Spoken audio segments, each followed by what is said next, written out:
नमस्कार, स्वागत है आपका। आप देख रहे हैं मातृभूमि। आप जानते ही हैं 5 राज्यों में चुनाव है। दूसरे चरण का मतदान 14 फरवरी को होना है। सभी राजनीतिक दलों ने अपनी पूरी ताकत झोंकी हुई है। प्रधानमंत्री नरेंद्र मोदी कासगंज में है, गृह मंत्री अमित शाह बरेली में मौजूद है और राहुल गांधी इस समय गोवा में मौजूद है। सीधे आपको गोवा ले चलते हैं, राहुल गांधी का संबोधन सुन लेते हैं। मैंने कहा कि नरेंद्र मोदी जी का लक्ष्य डिस्ट्रैक्शन है। गोवा को एम्प्लॉयमेंट की जरूरत है, गोवा को टूरिज्म इंडस्ट्री को रिजुविनेट करने की जरूरत है, गोवा को अपने भविष्य की बात करनी है। नरेंद्र मोदी जी ने पिछले 5 साल यहां पे उनकी सरकार ने कुछ नहीं किया, तो डिस्ट्रैक्ट कर रहे हैं और वो करते हैं। मुझे आप एक बात बताइए, चुनाव के समय पहले जब 2014 में चुनाव हुआ था, नरेंद्र मोदी ने कहा था 2 करोड़ युवाओं को रोजगार दूंगा, कहा था 15 लाख रुपए बैंक अकाउंट में डालूंगा। याद है आपको? आज वो क्यों नहीं कहते? आज भाषण में क्यों नहीं कहते कि मैं रोजगार दिलवाऊंगा? आज भाषण में क्यों नहीं कहते कि मैं किसानों की आमदनी दुगनी कर दूंगा? आज क्यों नहीं कहते कि मैं भ्रष्टाचार हटा दूंगा? नोटबंदी की बात क्यों नहीं करते? क्योंकि टोटली फेल है। और गोवा की जनता जानती है गोवा में बीजेपी ने क्या किया।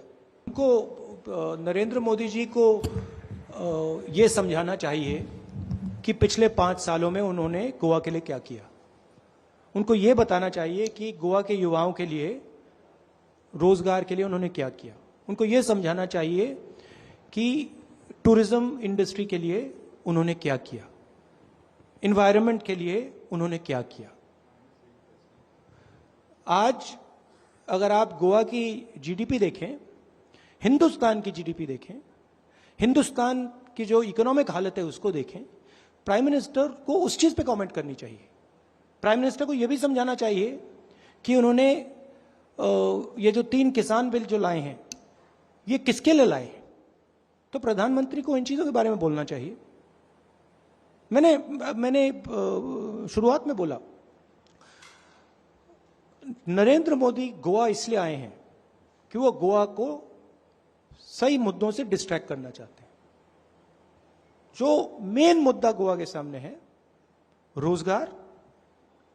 रोजगार कैसे पैदा होगा, एनवायरनमेंट, उनके मैनिफेस्टो में एनवायरनमेंट शब्द ही नहीं है,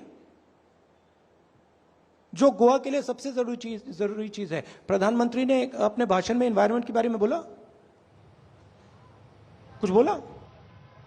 तो राहुल गांधी को आपने सुना। और इस समय क्योंकि चुनावी घमासान जारी है राजनीतिक दलों के बीच में, राजनीतिक नेताओं के बीच में, तो वार पलटवार का दौर भी लगातार जारी है। यहां पर हम रुकेंगे एक बहुत छोटे से ब्रेक के लिए, लेकिन कहीं मत जाइए। मैं आपको बताना चाहती हूं कि रात 9 बजे कांग्रेस की महासचिव प्रियंका गांधी होंगी घोषणा पत्र के मंच पर, देखना ना भूलें।